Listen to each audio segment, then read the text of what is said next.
In this video, we're going to go through some PVM tricks that are going to be useful for pretty much everybody. Now, these are going to be ranging from things for high level players, things for entry level players, and hopefully you do find something useful in here. And also, these are all things that I haven't mentioned in the past, so let's go. Starting off, we have that darkness actually works for all combat styles, as does Bone Shield. Now, this is useful because a lot of people in the past would have been like, I wish we had animate dead for ranged. Well, now you kind of do, and I think better. Darkness can be applied on melee, magic, and ranged as well, meaning you can get that extra evasion on any combat style that you use. This makes PVMing on those styles way easier than it used to be because the amount of damage reduction from darkness is absolutely noticeable. Like a lot of bosses now you can just soul split at and not even need any food. An example of this is Raksha that you're watching in the background.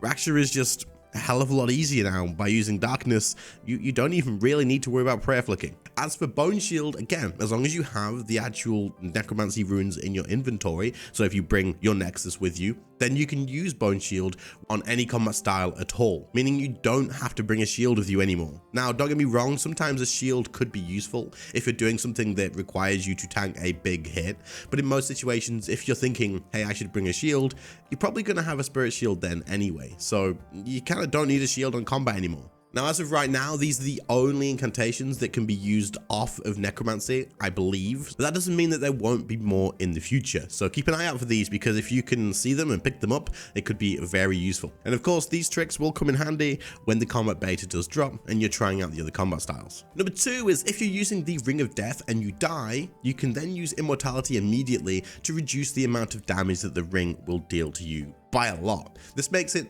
very possible for you to just survive during the actual Ring of Death effect and finish off your kill. I recently made a video talking specifically about the Ring of Death, so I will link that in the description, and I find this to be my favorite ring right now. Even when it's not best in slot in terms of damage, I find myself using this anyway because it's best in slot in terms of me. Like I like having the Ring of Death to save me the time, to make sure if I do die and mess up at the end of a kill, I don't have to just redo the whole kill. I just have the Ring of Death on and I can just finish the kill off. But of course, when you do die by using the Ring of Death, you take damage over time in typeless type that just eventually is going to kill you. However, as soon as I do die, I tend to just use an adrenaline potion or do my best to get to 100% adrenaline, as when you proc the Ring of Death, you don't lose your adrenaline anyway.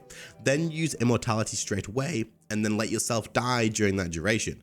This will revive you, and then the Ring of Death's damage to you seems to be a whole lot less. It just does. I don't know the exact amount, but it makes it very possible for you to finish off that kill and then don't have to redo the whole thing. Man, there's nothing worse, I swear, than getting right towards the end of a kill, especially a time-gated kill, and then having to redo the whole thing because you make one mistake. So the Ring of Death is really useful, and Immortality makes it even more useful. Very quick interruption to the video. If you guys haven't already, then check out the custom mouse mats that are available on the merch store at the moment. They help support the channel a ton, especially through this content lacking time right now. And it's also, of course, a way for you guys to get something in return extra for supporting the channel as well. But you can get a custom message and your RuneScape name on here as well. You just have to reply to your confirmation email and let me know what you wanted to say and what RuneScape name you want it to have. These are limited, so once they're sold out, they are sold out. If you are interested, check them out. It helps a ton and I appreciate it. This is a trick that I picked up quite recently actually, and I remember hearing this, right? I'm gonna be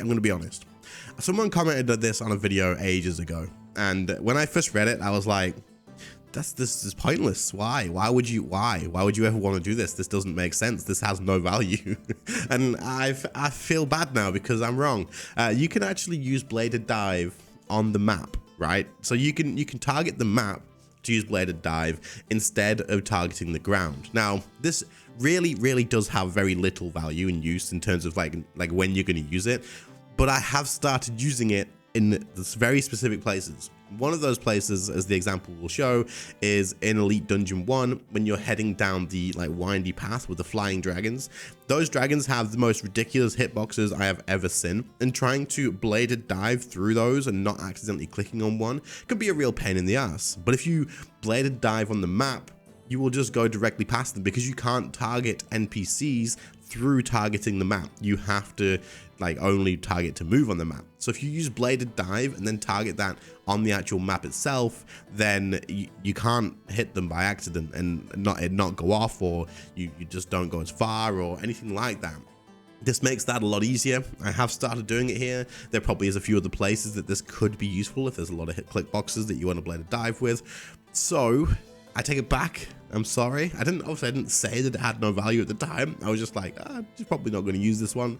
I'm sorry. And if this was you, let me know in the comments. And yeah, this was a good tip. I like it. So thank you very much. This next one is super useful. At least I think so. I use this a lot. Whenever I think I'm using this, anyway, if you are using a Hellhound on Necromancy, you can use life transfer for less health than 50%, right? So because Hellhound will actually reduce the damage that life transfer is going to do to you. Now, of course, that damage is then going to go onto your Hellhound instead, but you can just restore its health very easily. It's not a big deal, but it just means it's a lot safer if you want to use life transfer when you're on Necromancy, of course, when you do have a Hellhound. So there's a few situations where I maybe wouldn't have used it because it would put me too close to death. Zamorak is going to be my example of this, because if you use life transfer and it puts you inside the execute zone where your health drops to a certain percentage and then you're just dead, you can use it on a Hellhound in a few more situations because you save yourself an extra like 1,000 or 1,500 like health, and it's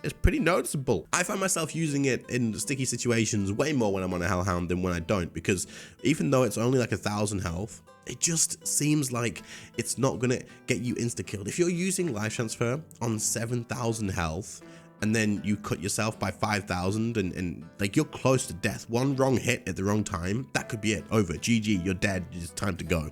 But if you have a Hellhound and it's gonna reduce that damage, it feels a lot safer to do because you're on that threshold of even if I do get hit straight away, it's probably not going to kill me, you know, I have time to eat my health back up. So I don't know, I thought this tip was useful for me. I use it quite a bit. I take advantage of it from on a Hellhound. So let me know, did you guys know this? Is there anything else that reduces this, by the way?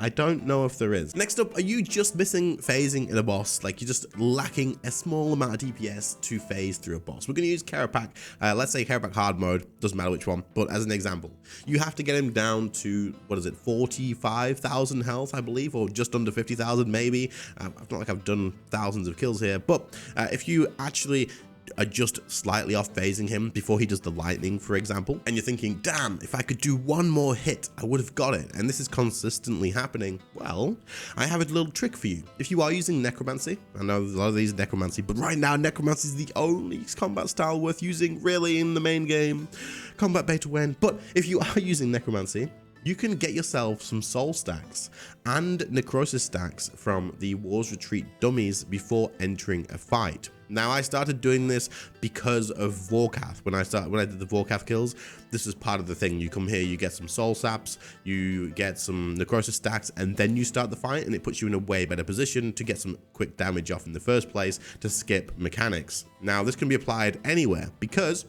all you need to do is head over to the dummies, use Threads of Fate, and then use Soul Sap on one of the dummies. This will give you 3 soul stacks straight away. Now, of course, if you have the bigger lantern, the tier 95 lantern, you can have 5 stacks in total. But use Touch of Death to get necrosis stacks. That's going to give you 4. And then just use like Scythe or Soul Sap again until you get the extra 2 stacks of Soul Sap so that you can start the fight out with 4 necrosis and 5 souls in total.